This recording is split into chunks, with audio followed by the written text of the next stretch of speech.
Buenas tardes a todos. Es un placer poder estar otra vez en este evento de la FAP y agradecer realmente a las autoridades el esfuerzo por mantener esta actividad educativa a pesar de las dificultades actuales. En esta oportunidad tendremos dos ítems, dos complicaciones crónicas de la diabetes que por demás necesitan la fase educativa porque son por demás silenciosas, así que conocer de ellas e informarse es la mejor forma de hacer la prevención de las mismas. Tendremos la oportunidad de escuchar a dos prestigiosos profesionales idóneos en ambas materias. La doctora Graciela Fuente y el doctor Mauricio Martínez Castiel. Les presento a la doctora Graciela Fuente, que hablará de neuropatía diabética, es médica especialista en nutrición, especializada en diabetes, ex jefa y actual consultora de la Unidad de Nutrición del Hospital Durán de Buenos Aires, asesora del Comité de Neuropatía Diabética de la Sociedad Argentina de Diabetes y es presidente de la Sociedad Argentina de Diabetes. Por otro lado, el doctor Mauricio Martínez Cartier es director asociado del Instituto de la Visión de la Ciudad de Buenos Aires y pertenece al staff de oftalmología del Hospital Universitario Austral de Pilar. Cuando terminen ambas disertaciones, ustedes podrán hacer las preguntas a través del chat y tendremos 10 minutos para que los disertantes las respondan. Los dejo en contacto con la doctora Graciela Fuente.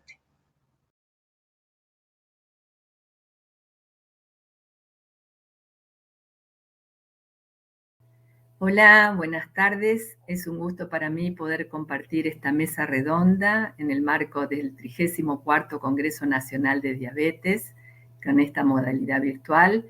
Le agradezco a la doctora Fernández por su amable presentación y yo voy a hablar de un tema que me parece de una relevancia enorme, que es la neuropatía diabética, y iremos transitando desde la prevención al tratamiento.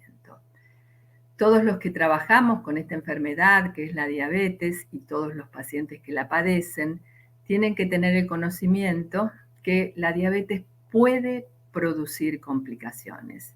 Y dentro de estas complicaciones están las que afectan los grandes vasos, las arterias más importantes, y que pueden dar afectación del corazón, de las arterias del cerebro, de las arterias de las piernas. Y además la diabetes puede afectar las pequeñas arterias, que esto se manifiesta por daño en el riñón, daño en los ojos, daño en el sistema nervioso, que es el punto central de mi disertación. De la neuropatía diabética tenemos que dar algunos conceptos que es importantísimo que todos manejemos. Es la más precoz de las complicaciones que pueden presentar las personas con diabetes. Es la más frecuente, suele ser la menos conocida. Afortunadamente ahora hay mucha información para todo el equipo de salud, pero tenemos que tener presente estas características de la neuropatía diabética. Si queremos una definición, y esta fue provista por el doctor Aaron Binnick hace ya muchos años, pero es muy abarcativa, tenemos que decir que la neuropatía diabética es un desorden donde se compromete todo el sistema nervioso del paciente y ocurre, para ser neuropatía diabética, dentro del marco de la enfermedad diabetes mellitus. Esta estructura tan maravillosa como todo el organismo, que es el sistema nervioso, con sus neuronas, con sus dendritas, con sus axones, puede estar lastimada porque es una fibra que está expuesta al daño que produce el azúcar elevada. Y esto es lo que provoca el daño axonal, donde estas fibras se van deshilachando, edematizando, la mielina se va comprometiendo. Esto es un cuadro de lo que afecta la diabetes al sistema nervioso. Quiero hacer énfasis en que cuando se compromete el sistema nervioso de una persona con diabetes, no es solamente el pie diabético, esto que reconocemos y que puede estar representado por el dolor intenso, por las lesiones en el hueso, por las lesiones en las partes blandas, Tenemos que tener presente que se pueden afectar los miembros superiores, tenemos que tener presente que se puede afectar el aparato digestivo, el aparato cardiovascular, se puede alterar el gusto, se puede alterar la secreción de la sudoración en los miembros inferiores, se puede alterar la función sexual tanto en el hombre como en la mujer, también se puede perder esa sintomatología que naturalmente el organismo tiene cuando la glucosa baja, y además se puede afectar el sistema nervioso central. Esto es para tener en cuenta de que la diabetes puede afectar a todo el sistema nervioso. ¿Y cuáles son los factores que aumentan la frecuencia de esta complicación? Uno es la edad, otro es la duración de la diabetes y el tercer factor es el mal control glucémico. Y tenemos que tener en cuenta que justamente podemos intervenir sobre los valores de la glucemia y allí es donde tenemos que trabajar en equipo. Entonces nos queda claro que la glucosa elevada, y en este caso es un valor importante, 208, está lastimando de manera continua este sistema nervioso. Pero también tenemos que tener en claro que esta situación se puede prevenir. Si no está, tenemos que realizar todas las intervenciones para evitar que se produzcan. ¿Qué tenemos que hacer los profesionales en lo que hace a la prevención? Bueno, los profesionales tenemos que conocer la neuropatía diabética, tenemos que trabajar con el paciente involucrándolo en su tratamiento y hacer educación para todos los integrantes del equipo de salud y para todos los pacientes y sus familiares, justamente para evitar la aparición no solamente de la neuropatía diabética, sino también del resto de las complicaciones. ¿Qué otras recomendaciones tenemos? Y esto está avalado por distintas asociaciones científicas. Bueno, en primer lugar, tener presente que ya debemos intervenir en aquellos pacientes que tienen obesidad o que tienen prediabetes, o sea, todavía no tienen la enfermedad diabetes, pero sí tienen condiciones que pueden favorecer luego la aparición de la diabetes por un lado y de la afectación del sistema nervioso por el otro. Siempre plantearemos los objetivos de tratamiento que correspondan para cada paciente. Habitualmente se menciona este valor de hemoglobina glicosilada de menos de 7%, pero eso es individual.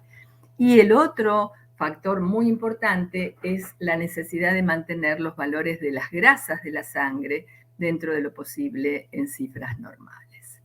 ¿Qué intervenciones podemos realizar? Sin ninguna duda debemos estimular el estilo de vida saludable, ese que debemos hacer todos, no solamente los que tienen diabetes. Tenemos que prevenir la aparición de las lesiones y hacer detección precoz de todas las complicaciones. Y si estas están presentes, por supuesto, debemos indicar el tratamiento correspondiente.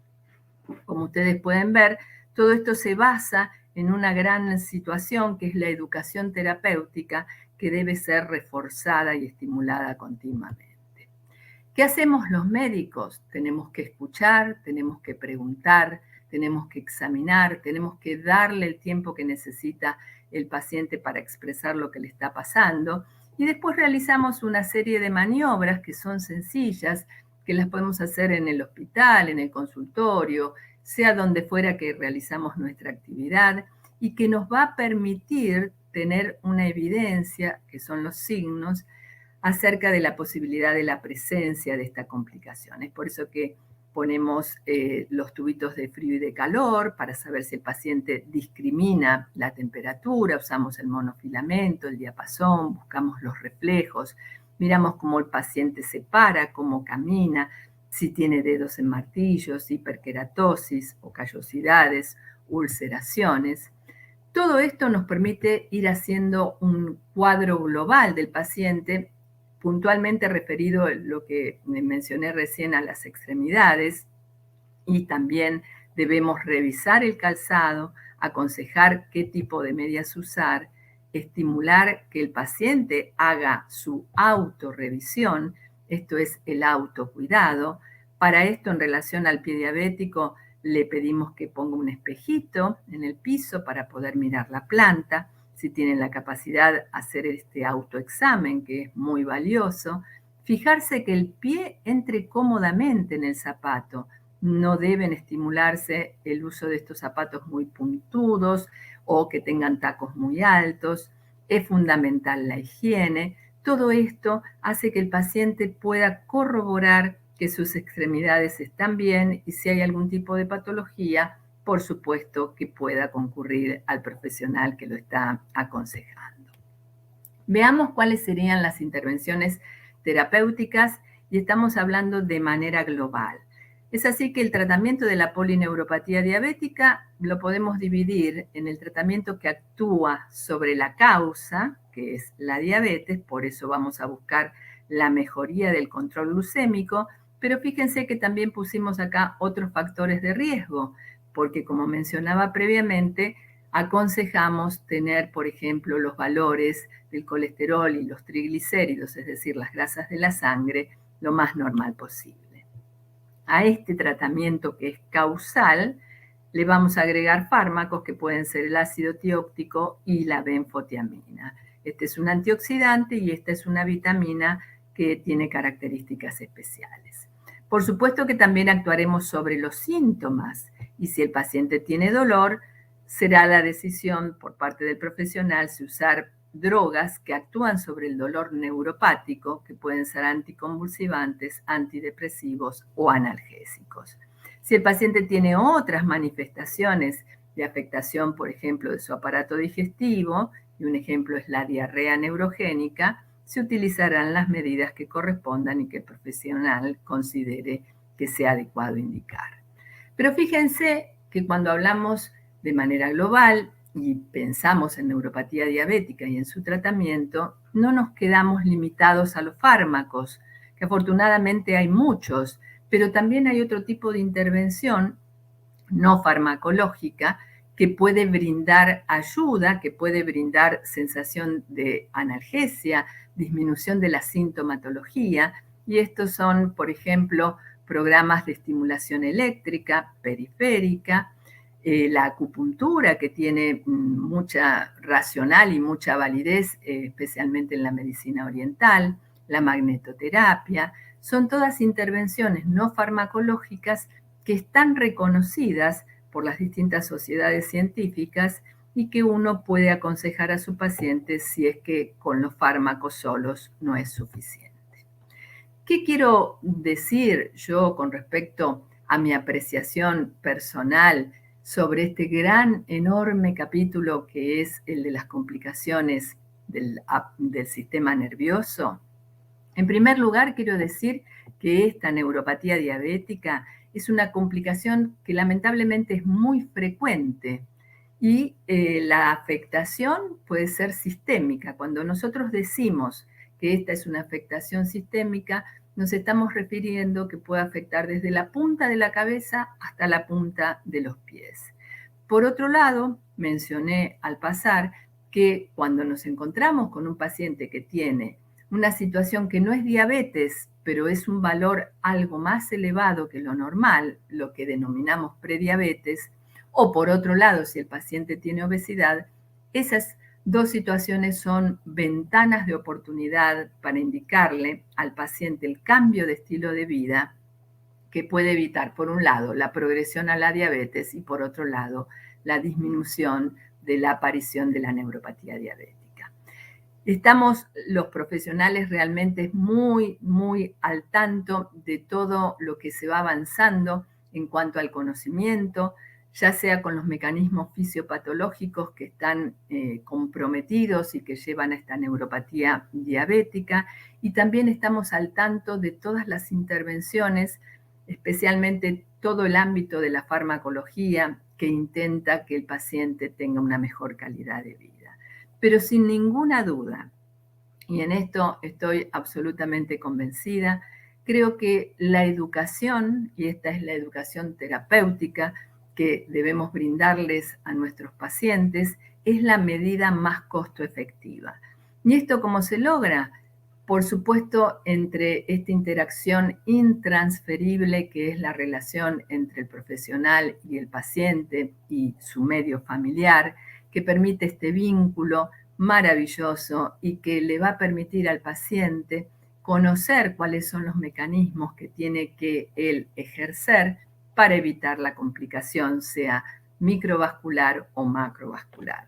Así que el concepto es que seamos optimistas. El concepto es que en lo que hace referencia a neuropatía diabética, la posibilidad de prevención existe. Y si la patología, esta complicación está presente, se puede tratar. ¿Cuál es el gran desafío? Y el gran desafío es que poniendo en el centro de la escena al paciente, a su medio familiar, sea la etapa de la vida que esté transcurriendo ese paciente, todos los que constituimos el equipo de salud, y fíjense que somos un equipo muy grande, tenemos que hacer un gran conjunto y así, trabajando con el paciente, podremos, todos juntos, prevenir las complicaciones asociadas a la diabetes. Quiero terminar con esta frase del gran maestro de los argentinos, Domingo Faustino Sarmiento, que él dijo hace bastante tiempo que todos los problemas son problemas de educación. Y acá, en este congreso, con esta interacción maravillosa entre profesionales, pacientes y familiares, todos nos estamos educando. Muchas gracias por la atención.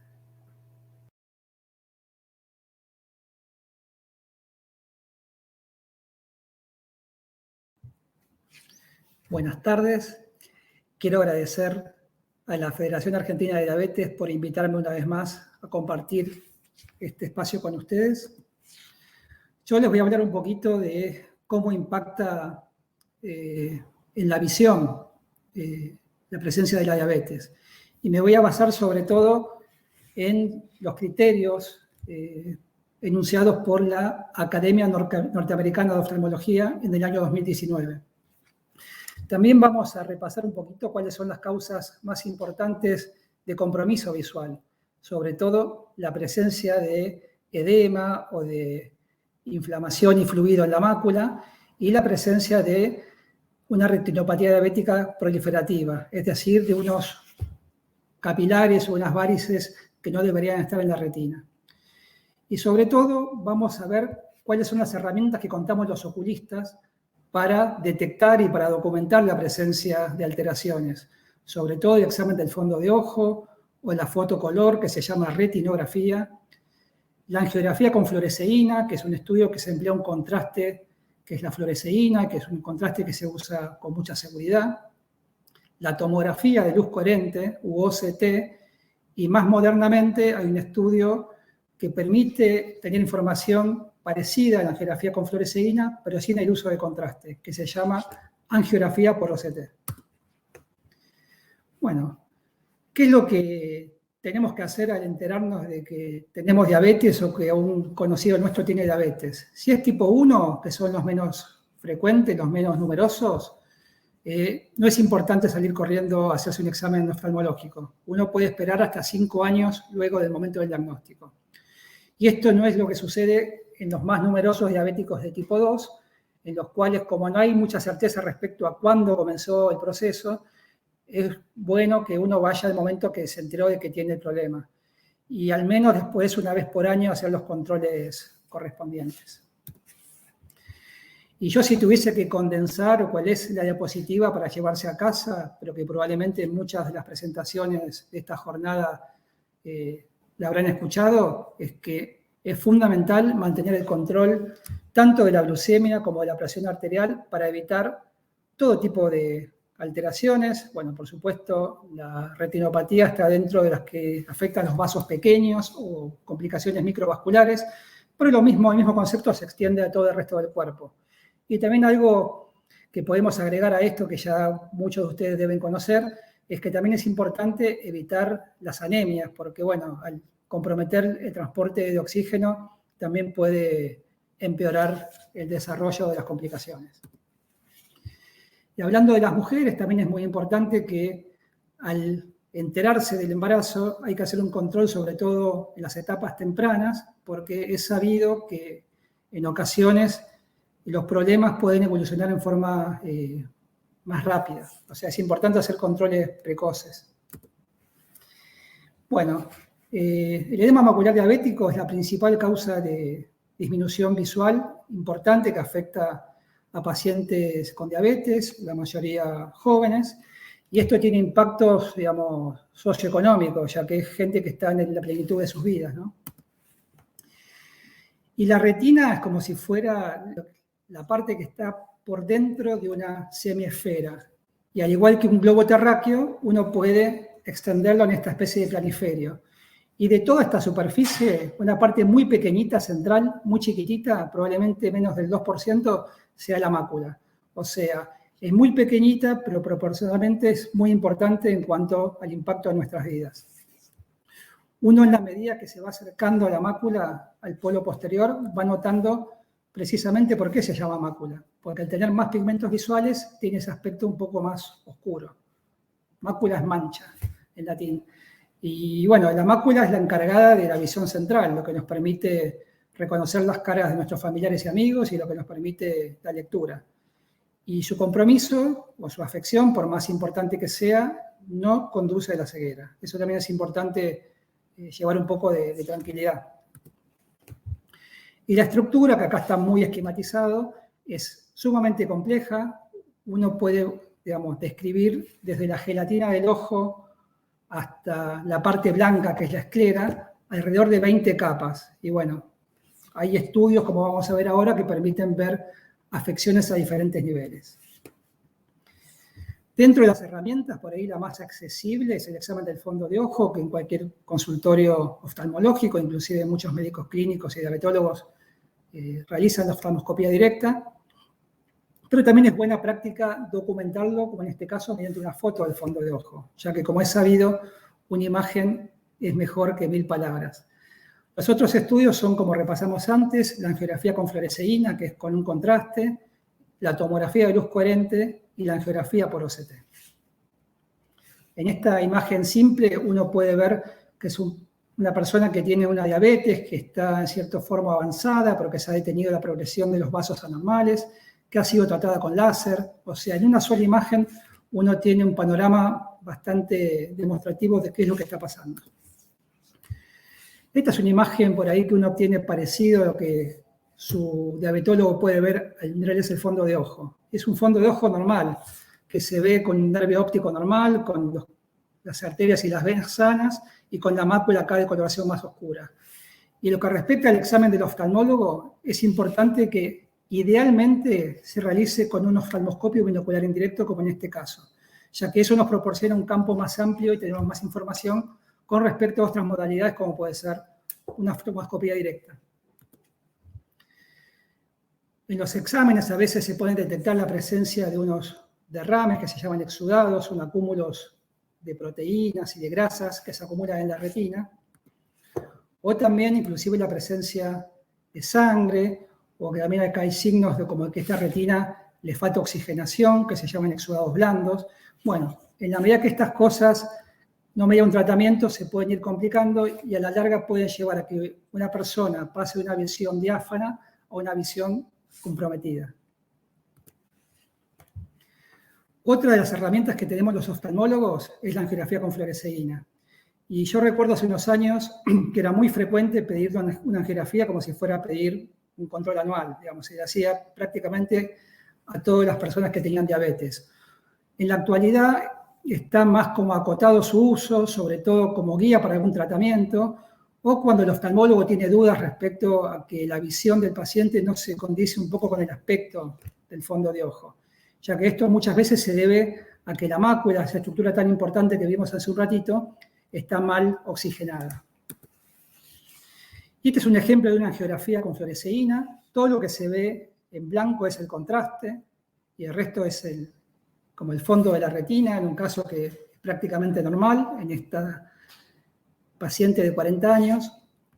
Pero vemos que con los métodos más modernos, que tenemos una extensión más amplia, se llama de campo amplio o panorámico, podemos ver por fuera de la parte posterior del ojo, lo que es en la periferia de la retina, cambios seguramente de mala oxigenación, producto de una diabetes un poquito fuera de control.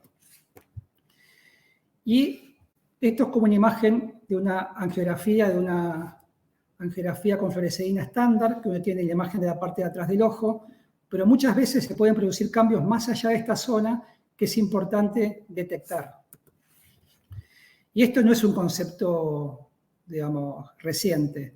Ya hace casi 40 años, estos autores de Japón habían descrito que la mayoría de las zonas que se estaban oxigenando en forma subóptima no estaban en la parte que uno más fácilmente podía documentar, sino que estaban en la periferia de la retina. Por eso es buena idea en estos casos muchas veces pedir una angiografía de campo amplio.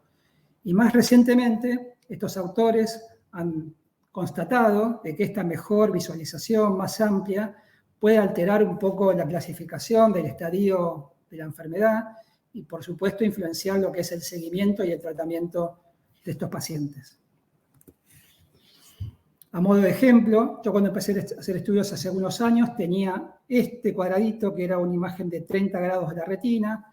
A los pocos años se agregó una lente de 55 grados que tenía un poco más de imagen y más recientemente contamos con esta lente panorámica que multiplica varias veces el área que uno puede observar con suma precisión.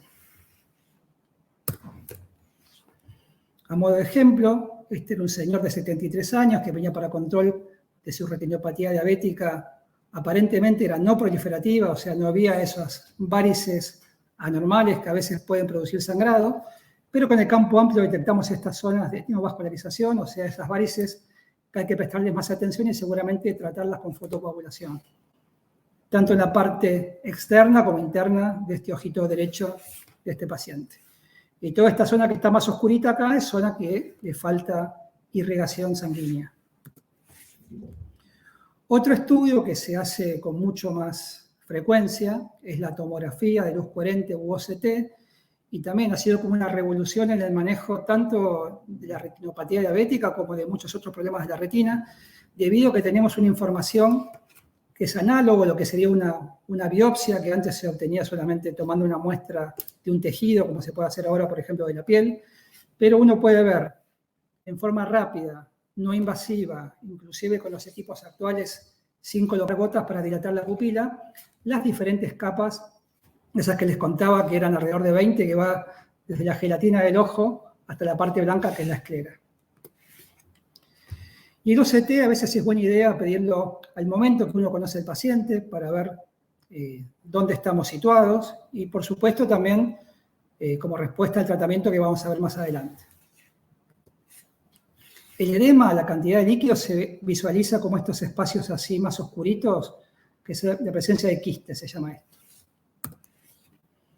Y en ocasiones también es conveniente complementar la información que nos brinda la tomografía de luz coherente con el otro método que ya conversamos, que es la angiografía con fluoresceína, ya que la información no es exclusiva de cada uno, sino que muchas veces la complementariedad suma, sobre todo en estos casos.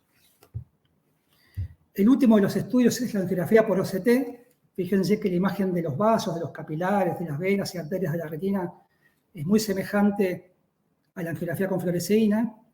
Lo único que acá no estamos utilizando ningún método de contraste. Esto lo hace un software en base a la detección del movimiento de los glóbulos rojos. Es realmente también algo muy impresionante desde el punto de vista tecnológico. Y haciendo fotocomposiciones, acá podemos ver que en este caso, todas estas zonas que están oscuras, también al igual que en la fluoresceína, son zonas que le falta irrigación, que no están llegando a los eritrocitos.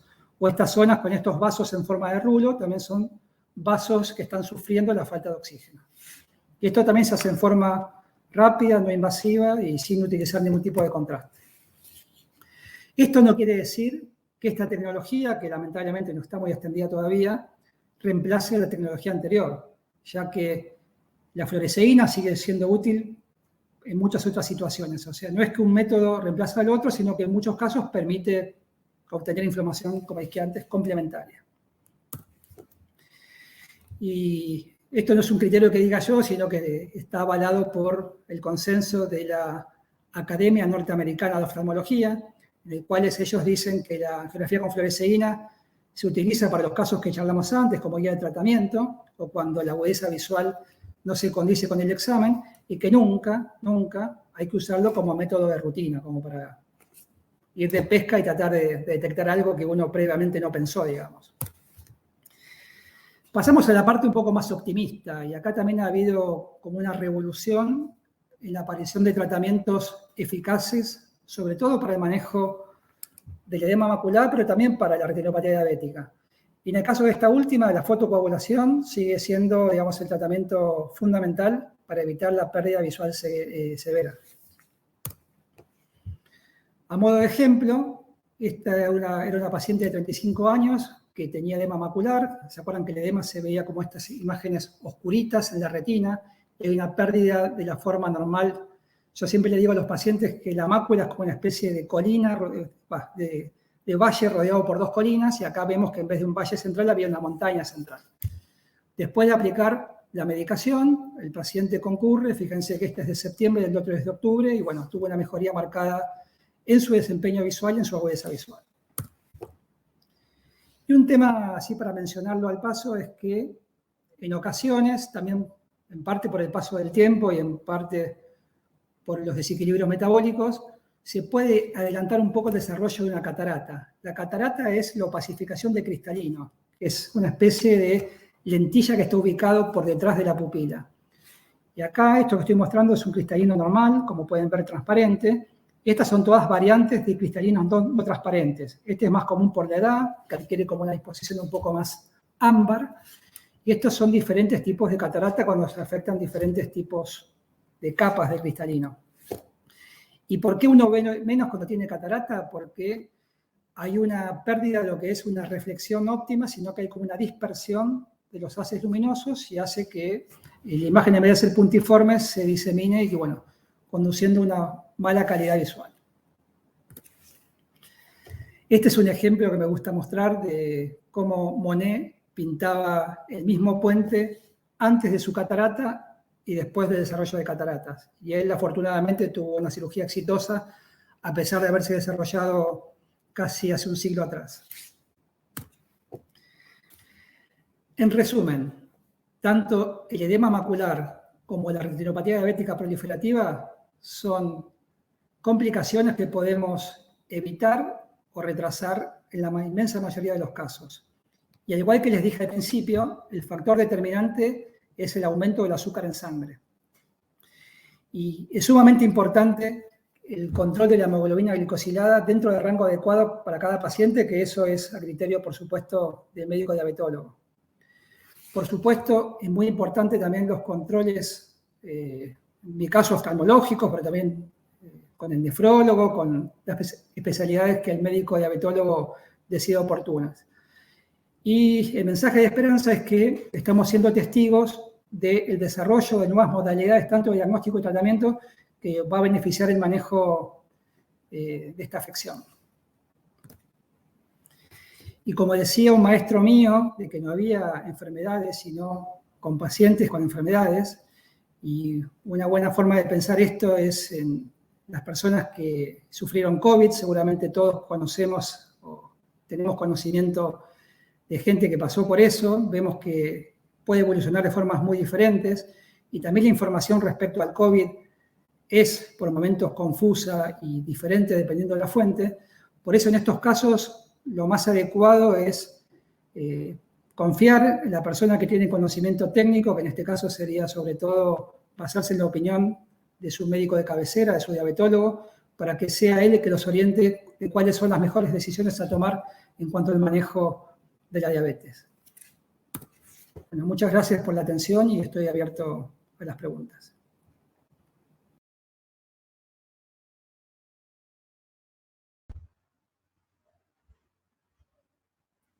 Bueno,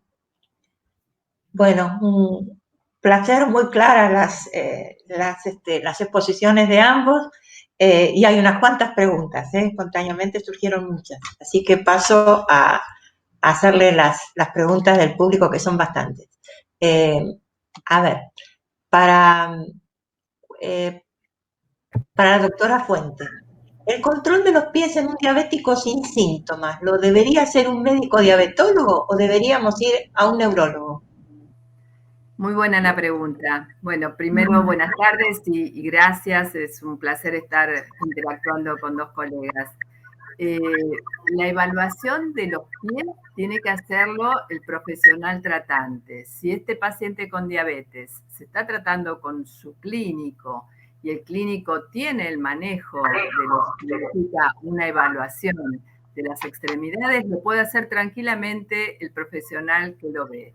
Si hubiera alguna situación que al médico de cabecera le preocupa o le genera algún tipo de inquietud, bueno, allí lo que debe hacer es una derivación a algún equipo que tenga el profesional, por ejemplo, a nivel hospitalario suele haber el equipo de pie diabético, y allí se hace un examen más profundo, más detallado, pero no hace falta que sea ni un súper especialista, ni un neurólogo, puesto que el examen básico es lo que aprendemos en la facultad y es la observación, la inspección, la palpación y algunas maniobras muy sencillas, como por ejemplo utilizar una torunda de algodón y ver si percibe o no percibe, o si se puede el monofilamento de 10 gramos, o sea que no es imprescindible que sea un especialista. Sofisticado. Y hay otra pregunta que se puede solapar con la respuesta. ¿Se puede confundir la neuropatía diabética con problemas de columna? En este caso cabría por ahí una derivación, ¿no? Claro, claro que se puede confundir, y a veces lo que hay que pensar no que haya una patología o la otra. El paciente puede tener las dos patologías, puede tener una neuropatía diabética por la hiperglucemia, pero también puede tener una obstrucción, lo que se llama habitualmente el pico del oro, o una desviación de la columna, que le genere también dolor en un recorrido nervioso, y entonces el paciente tiene neuropatía y lumbociatalgia. Entonces allí habrá que hacer una evaluación bien específica. Allí generalmente el traumatólogo también dará su opinión y hará la evaluación que corresponda con los estudios complementarios, como por ejemplo una resonancia magnética. Claro. Para el doctor Cartier, interesante la pregunta. ¿Qué cuidados tengo que tener para hacer deportes si tengo una retinopatía diabética? Esto viene a la cabeza unos cuantos pacientes que hacen, gente joven, especialmente los diabéticos tipo 1, más activos y que hacen algunos deportes que nos dejan muchas preguntas. Sí, buenas tardes a todos. En general no hay ninguna contraindicación. Yo lo único que les digo, a veces, si tienen una retinopatía proliferativa activa, tal vez evitar grandes esfuerzos o lo que se llama valsalva, que son como cambios en la presión venosa importantes, pero prácticamente no hay evidencia de que la actividad física sea perjudicial, todo lo contrario. Yo los estimulo que hagan la actividad física que ellos crean conveniente y siempre bajo control médico. Claro. Yo tenía en particular un paciente que boxeaba con una retinopatía preproliferativa, que nos preocupaba mucho esa actividad, pero bueno, siempre acompañamos, ¿no? La diabetes para la retina siempre es malo el boxeo. Sí, sí, era preocupante. A ver, vamos otra vez las preguntas que van surgiendo. Voy a hacerlo. ¿Es verdad que con los años es inevitable la enfermedad de la retina? Con los años de diabetes, ¿no? En absoluto. Yo tengo prácticamente centenares de pacientes que he visto durante muchos años, prácticamente 25 años, y que no tienen retinopatía. La clave, insisto, si el paciente mantiene su hemoglobina glicosilada, yo siempre les digo que lo más probable es que no tengan problemas. Y soy testigo todo el tiempo de eso. No es algo inexorable. La catarata en general todo el mundo hace, es como las arrugas, pero la retinopatía no. Bien, claro, clarísimo. A ver, me indicaron ácido tioico para Graciela, tióptico, 600 miligramos. ¿Eso me garantiza que tengo neuropatía diabética?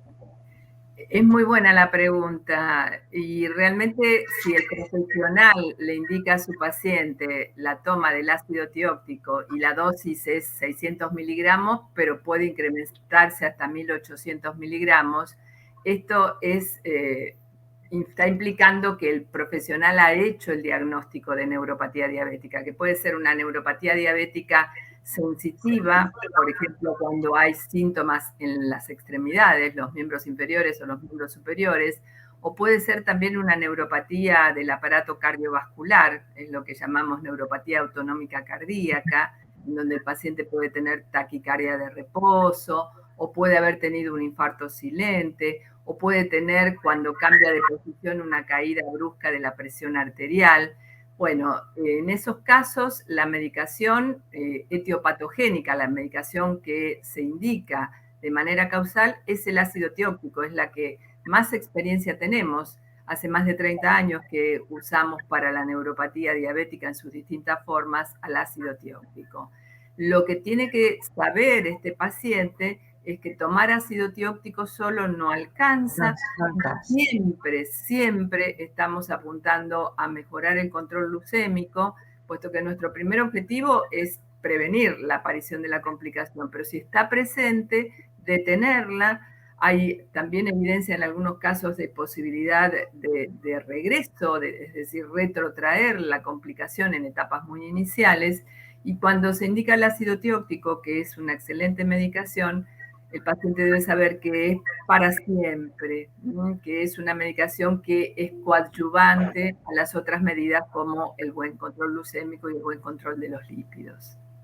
Bien. Acá hay una pregunta muy particular. Es mi preocupación por mi hijo, que es mecánico, y tuvo una lesión, una astilla en el ojo. A ver, punto que no entiendo bien la pregunta. Espere. Por mi hijo, que es diabético tipo 1, mecánico, le sucedió hace poco una lesión en la retina, dice, cosa que me extraña, pero bueno, la paciente dice en la retina una astilla. ¿Es preocupante por su condición de diabético? Sí, uno a veces tiende a confundir, inclusive muchos colegas, lo que es la retina. Tal vez lo más probable es que sea en la córnea, que es la parte más externa, ¿verdad? Y el ojo, exacto. Yo creo que lo más probable es que sea en la córnea.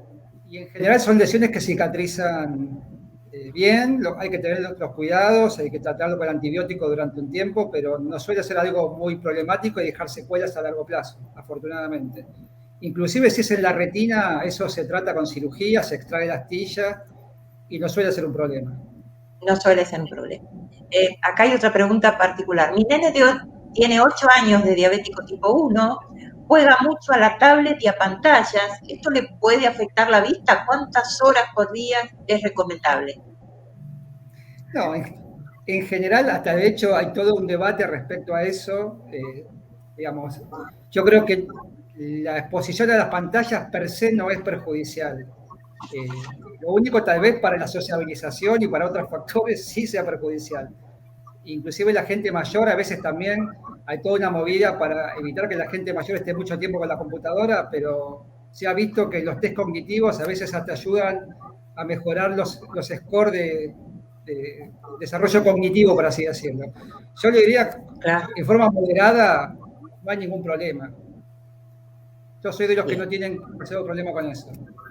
Con las tablets, bien. Norma, si me permitís hacer un aporte y en coincidencia con lo que dice el doctor Cartier, el estímulo neurocognitivo para las personas adultas y adultas mayores es realmente muy positivo porque permite esto de que las neuronas hagan mejor contacto y constituyen una forma también, y especialmente en este periodo tan difícil que nos tocó atravesar de la pandemia, que todavía estamos en ella,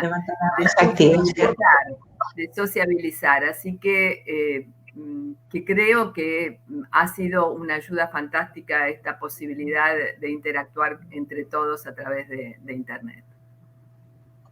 Sí, eso es verdad. Ha sido un gran aliado para muchos.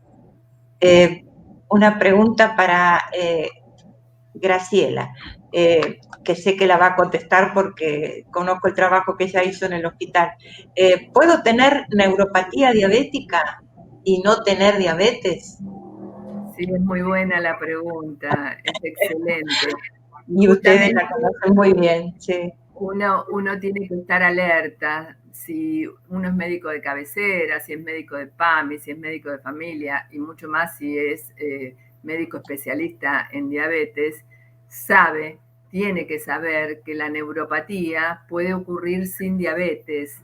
Por supuesto que en el ámbito en el que nos movemos los diabetólogos, seamos médicos clínicos, nutricionistas o endocrinólogos, asociamos esta presencia de compromiso neuropático a 3 situaciones más importantes o fundamentales, que son la obesidad, el síndrome metabólico, que es un conjunto de elementos que interviene también la obesidad, la hipertensión, el colesterol HDL, que es el bueno que está bajo, los triglicéridos altos, y la prediabetes, que es un valor de glucemia que no es de diabetes, pero que es más alto que el límite normal que se considera en forma estandarizada.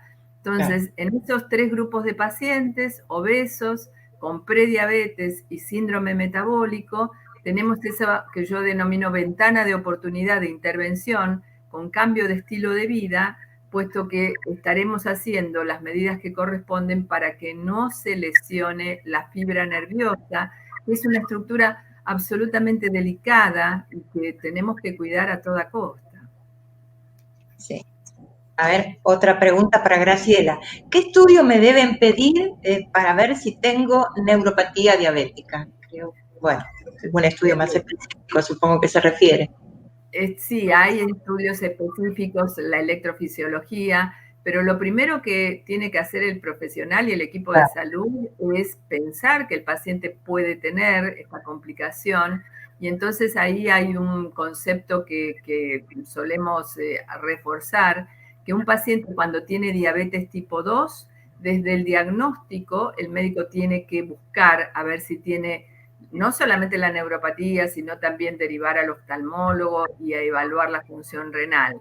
En el paciente con diabetes tipo 1 se dice que a partir del 5º año debe ser evaluado ese paciente. Habitualmente lo hacemos un poco antes.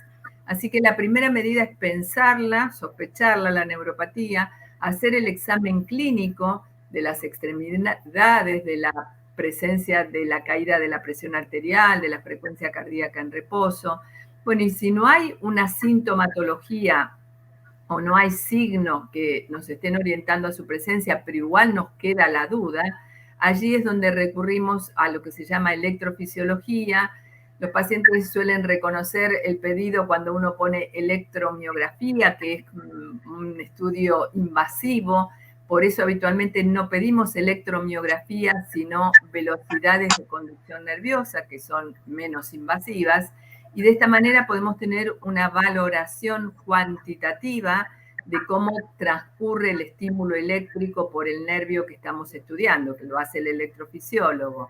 Y en cuanto a la neuropatía autonómica del corazón, hay unas pruebas especiales, las hemos hecho en el Hospital Durán durante 27, 30 años y dejamos de hacerla en marzo de 2020 cuando empezó la pandemia, que con un software especial podemos hacer un electrocardiograma pidiéndole al paciente que respire hondo, pidiéndole al paciente que se incorpore, haciendo una evaluación de la inspiración y de la expiración del paciente, y de esta manera podemos estar estimando cómo funciona el sistema nervioso del corazón.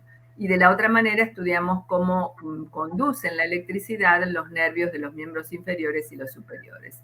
Esa es la manera habitual de hacer los estudios electrofisiológicos. Bien. Para el doctor Mauricio, ¿la visión de moscas es siempre debida a una retinopatía diabética? No, las moscas volantes es un fenómeno que es muy normal, digamos. De hecho, hasta 2/3 partes de la gente después de los 60 años tiene miodesopsia, se llaman, o moscas volantes. Eso se debe a imperfecciones en la gelatina del ojo. Y no se asocian necesariamente con la diabetes. Por supuesto, a veces la retinopatía proliferativa, cuando se produce una hemorragia, puede dar síntomas que se pueden confundir porque es como una miodesopsia más fuerte. Y eso hay que darle importancia, pero no se relaciona directamente con la diabetes. Bien. Y otra pregunta para el doctor Cartier. ¿El desprendimiento de retina y los golpes bruscos tiene asidero? Sí, absolutamente, digamos. Tal vez en un contexto de diabetes hay que estar más preocupado por esas varices anormales que producen el desprendimiento de retina si no se trata. Pero cualquier persona que tiene un traumatismo o una desaceleración brusca, eso puede hacer que las zonas que la retina está muy adherida a la gelatina del ojo se rompan y a partir de ahí se desprenda la retina. Los traumas contusos hay que ser muy cuidadosos. los TAMAS. A ver si van surgiendo otras preguntas que van entrando. Un momentito, lo vemos. Bueno, esto creo que fue contestado ya por ambos, ¿no? ¿Cada cuánto debe hacerse un fondo de ojo en diabético tipo 2? Creo que fue, pero no viene mal reiterarlo, ¿no? Porque es una medida Sí, básica de tener en cuenta. al menos una vez por año, y si por supuesto si se detecta alguna de las complicaciones que charlamos, tanto el edema macular, la retinopatía proliferativa, eso puede bajarlo a 6 meses o a 4 meses o a 3 meses. Pero Bien. al menos una vez por año, en caso que no haya mayores problemas. Y el examen completo del pie también tiene que ser realizado al menos una vez por año o cada vez que el paciente tenga algún síntoma que le llame la atención, o por supuesto si sufrió algún tipo de traumatismo o se lastimó o nota que el pie en el autoexamen presenta cambios en la coloración o tiene algún tipo de lesión que no había sido evaluada previamente. Ahí hay que concurrir al médico y el médico hará la evaluación que corresponda e indicará si hace falta hacer un tratamiento con antibióticos o con lo que sea. Bueno, creo que estamos casi en tiempo. Quedará para alguna pregunta más que va surgiendo. Norma, ¿yo puedo hacer una pregunta a Graciela? Sí. Yo En este momento he tenido algunos sí. pacientes que tienen calambres y quería preguntarle a ella si son atribuibles a la neuropatía, con qué frecuencia le consultan a ella por los calambres. Gracias por la pregunta, Mauricio. Realmente es una consulta frecuente. El calambre es un síntoma a considerar si se sostiene en el tiempo, puesto que puede estar, además, el médico debe preguntar por la presencia de otra sintomatología, como por ejemplo, si siente pinchazo, si siente dolor tipo lancinante. El calambre está manifestando esa contractura aguda del músculo y que puede formar parte de la sintomatología de lo que es la neuropatía somática sensitiva. Pero de manera aislada no lo tomamos como un hecho ya diagnóstico, evaluamos el contexto del paciente. Si una paciente viene y me dice que estuvo en una fiesta, que bailó con tacos altos 2 horas, y que al otro día o esa madrugada tuvo, y durante 24 horas tuvo muchos calambres, lo más probable es que sea el trauma físico.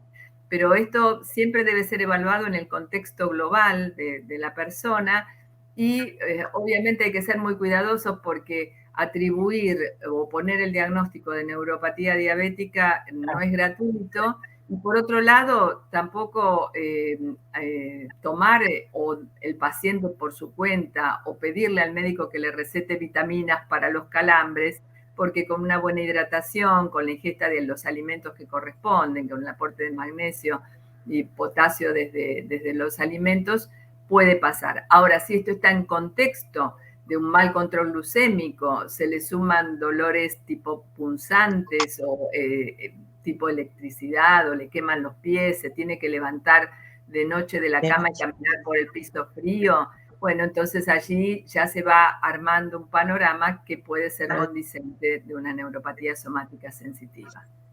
Muchas gracias. Y, bueno, hay muchas felicitaciones para ambos y mucha gente que solicita que dejen el mail. Así que bueno, eso ya está encargado. Además hay otra pregunta que me parece muy valiosa. Además de las glucemias altas, ¿deben ser estables? Es decir, supongo que se refiere a la picos y valles, ¿no? Famoso de la glucemia. Creo que para ambos es la respuesta porque compete ambas patologías, ¿no? Yo contesto cortito, Norma. Hace referencia a la variabilidad glucémica y para nosotros está siendo un universo a descubrir y estamos muy convencidos de que esa variabilidad glucémica tiene impacto, especialmente en la producción del estrés oxidativo, de los radicales libres del oxígeno, y estos están involucrados en los mecanismos que producen lesión. En el nervio es uno de los más importantes, la producción de los radicales libres del oxígeno para dañar el nervio. Así que queremos que nuestros pacientes tengan la variabilidad glucémica más chiquita posible. Siempre varía la glucemia, en las personas sin diabetes también, pero si uno tiene 70 a la mañana y 400 a la noche, esa gran variabilidad es perjudicial. Sí, coincido absolutamente. Inclusive ahora con los métodos de monitoreo continuo es cada vez menos frecuente los problemas de la alta variabilidad. Eso afortunadamente está tendiendo a mejorar. Claro. Sí, sí, se está descubriendo, es verdad, esa nueva herramienta. Bueno, ha sido un placer, creo que cumplimos con todas las preguntas que han llegado, que fueron muchas. Reitero de vuelta, siguen llegando felicitaciones, fueron clarísimos y muy amenos, muy claras las exposiciones. Así que bueno, un placer. Y me quedo con la palabra de Graciela, educación terapéutica, nunca mejor dicho, ¿no? Porque todo esto se previene cuando el paciente conoce de su enfermedad, ¿no? Realmente es muy valiosa la educación. Educación terapéutica, nunca mejor dicho, Graciela, te robo la frase. Un abrazo. Un abrazo. Buenas tardes. Un gusto. Buenas tardes.